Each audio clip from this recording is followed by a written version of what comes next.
अस्सलाम वालेकुम स्टूडेंट। इस लेक्चर में हम डिस्कस करेंगे concept of rate of change में, और उसके लिए हम एग्जांपल्स देखेंगे। लेट्स से फर्स्ट नंबर पे हमारे पास एग्जांपल है कि इफ़ अ कार एक्सेलरेट्स, ठीक है, if a car accelerates accelerates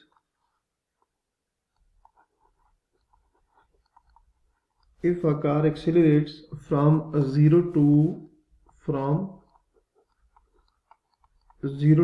96 kilometer per hour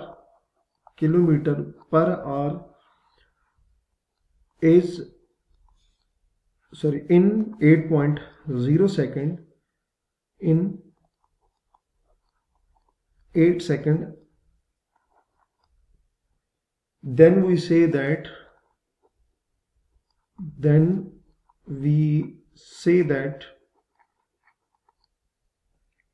it accelerate it accelerates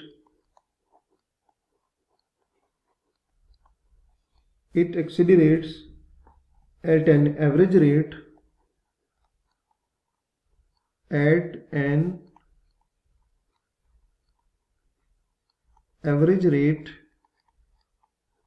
of 12 kilometre per hour 12 kilometre per hour. ठीक है, सिंपल हमारे पास एक एग्जांपल है 12 किलोमीटर पर आवर। ठीक है, सिंपल हमारे पास एग्जांपल है कि if a car accelerates from 0 to 96 kilometre in 8 second. ठीक है, कि 8 सेकंड में जो कार है वो 0 से 96 किलोमीटर पर आवर तक एक्सेलरेट करती है, तो इसकी जो एवरेज होगी वो क्या है, 12 किलोमीटर पर आवर होगी। वो क्या होगी, देखें यहाँ पर जो है हमारे पास 8 सेकंड में 0 से 96 किलोमीटर पर आवर वो एक्सेलरेट करिए, तो जो एवरेज होगी वो क्या होगी, 12 किलोमीटर पर आवर होगी। ये आपके पास एक एग्जांपल है।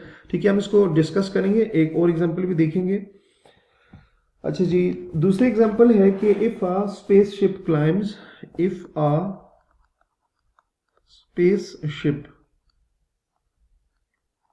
if a spaceship climbs from 0 to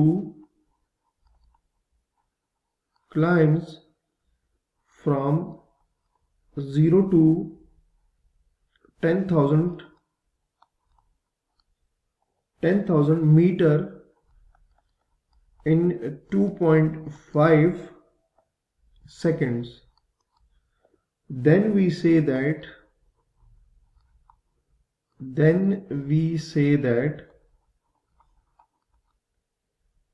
the ship climbs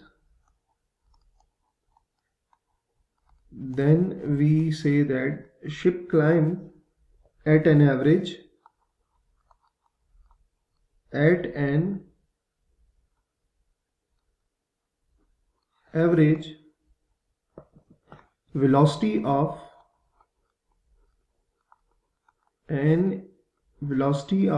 velocity of 4,000 metre per second. ठीक है, उसी तरह की एग्जांपल है कि एक हमारे पास स्पेसशिप है, लेट्स से रॉकेट है, वो ऊपर जाता है 0 to 1000 metre, is from 0 to 1000 metre, वो 0 से 1000 मीटर तक 2.5 सेकंड में जा रहा है। Then we say that ship climbs at an average velocity of 4000 metre per second, कि जो 0 से, देखिए ना, अब 0 से 1000 पे उसने 2.5 सेकंड लगाया, तो एवरेज क्या है कि पर सेकंड वो कितना आ रहा है, मीटर पर सेकंड, कि 1000 मीटर्स वो पर सेकंड में जो वेलोसिटी है वो उस पे जा रहे हैं। ठीक हो गया, तो ये हमारे पास कुछ आ गई है एग्जांपल। अब हम इसको डिस्कस करेंगे। In these examples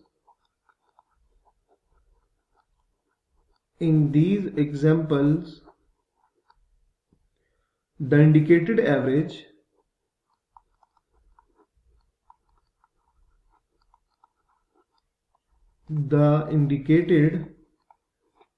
average rate of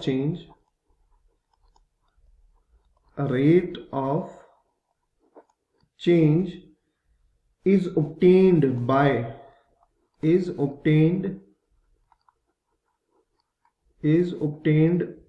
by dividing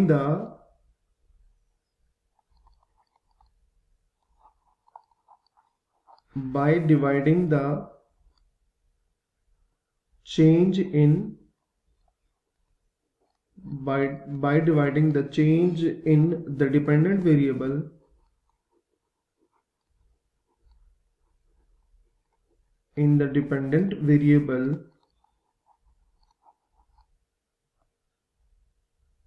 by the change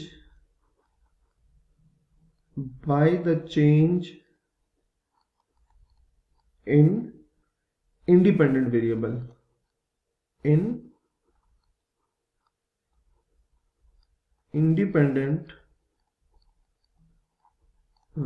ठीक है। तो ये जितने भी एग्जांपल्स इसमें हमने जो एवरेज रेट ऑफ चेंज है वो किस तरह से निकाला है कि dividing the change in the dependent variable by the change in the independent variable. इसी तरह से किस तरह से आप देखें ना कि यहाँ पर car accelerated from 0 to 96 kilometre in 8 second, then we say that simple क्या करेंगे कि 96 को अगर आप 8 पे डिवाइड करें ना तो ये आपके पास क्या आ जाएगा 12 किलोमीटर पर आवर आ जाएगा। तो यही हमने किया ना, ये भी हमने बात क्या कही है कि in the example the indicated average rate of change is obtained by dividing the change in the dependent variable by the change in the independent variable। And उसी तरह जो दूसरी हमारे पास एग्जांपल है जिसमें हमने कहा था कि स्पेसशिप जो है वो climbs from 0 to 10,000 metre in 2.5 second, then we say that the ship climbs at an average of velocity of 4। तो ये किस तरह से आएगा, इसमें भी हमने वही काम करना है कि जो 10,000 है उसको 2.5 पे डिवाइड करेंगे। लेट से 10,000 को अगर हम 2.5 पे डिवाइड करेंगे तो हमारे पास आंसर आ जाएगा 4,000 आ जाएगा, ठीक है। तो यहाँ से आपने देखा कि जो एवरेज है वो किस तरह से फाइंड करते हैं कि in these examples the indicated average rate of change is obtained by dividing the change in the dependent variable by the change in the independent variable। तो किसी भी चेंज इन डिपेंडेंट वेरिएबल को जब change in independent variable से divide करेंगे तो हमारे पास जो एवरेज रेट ऑफ चेंज होगा वो हमें मिल जाएगा, ठीक है। तो ये हमारे पास एक फार्मूला आ गया average rate of change find करने का, ठीक है। अच्छा, अब इसी तरह से हम जो है एक जनरल फार्मूला जो है वो ड्रॉ करेंगे एवरेज रेट ऑफ चेंज का। जैसे कि अभी ये एग्जांपल्स थी ना, हमने इसको डिस्कस किया जिसमें हमने दो बिल्कुल सिंपल से एग्जांपल ये थी जो डेली लाइफ से रिलेट हो रही थी, हमने उसको जो है वो कंसिडर किया। नेक्स्ट अब हम एक जनरल एक फार्मूला ड्रॉ करेंगे, ठीक है। जनरल एक फार्मूला ड्रॉ करेंगे जिससे हम रेट ऑफ चेंज किसी भी फंक्शन का वो फाइंड कर सकते हैं, ठीक है। तो बस जो लेट्स से हमारे पास एक ग्राफ है, एक फंक्शन है y इक्वल्स टू fx, और हम उसका जो है उसके थ्रू हम रेट ऑफ चेंज फाइंड करने का फार्मूला ड्रॉ करेंगे। तो इंशाल्लाह हम नेक्स्ट वीडियो में ड्रॉ करेंगे। अपना बहुत सारा ख्याल रखिएगा। अल्लाह हाफिज।